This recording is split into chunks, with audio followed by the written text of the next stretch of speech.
फातिमा साथ ही रहिएगा। एक और अहम खबर शामिल करें, आपको बताएं कि इजराइल की बढ़ती वारदातों के खिलाफ मरियम नवाज मुतहर्रिक हो गई हैं। पुलिस को सड़कों पर डकैती की वारदातें फौरी रोकने का टास्क दे दिया गया, जबकि वज़ीर आला मरियम नवाज के महफूज सफर के लिए इक़दामात यकीनी बनाने का हुक्म दे दिया गया। फातिमा बताइएगा।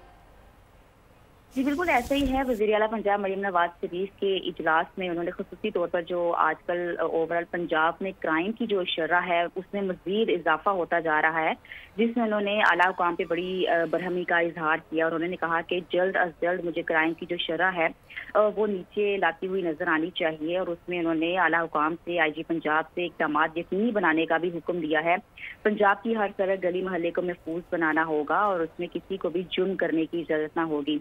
इसके अलावा वज़ीर आला मरियम नवाज शरीफ ने ये कहा कि किसी रोड पर डकैती और जराइम की सूरत में मुतल्लिका पुलिस अफसरान जिम्मेदार होंगे, इसलिए पुलिस की मुकम्मल तौर पर यह जिम्मेदारी बनती है कि वो जराइम की शरह को रोकें और कम अज कम किसी सूरत जो है वो कम करें।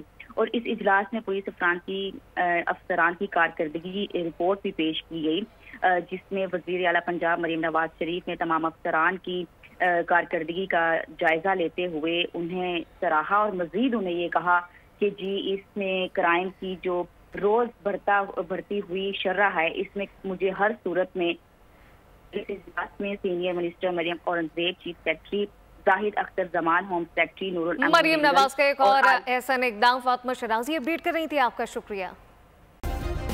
सब्सक्राइब करें और बेल दबाएं ताकि कोई खबर रह न जाए।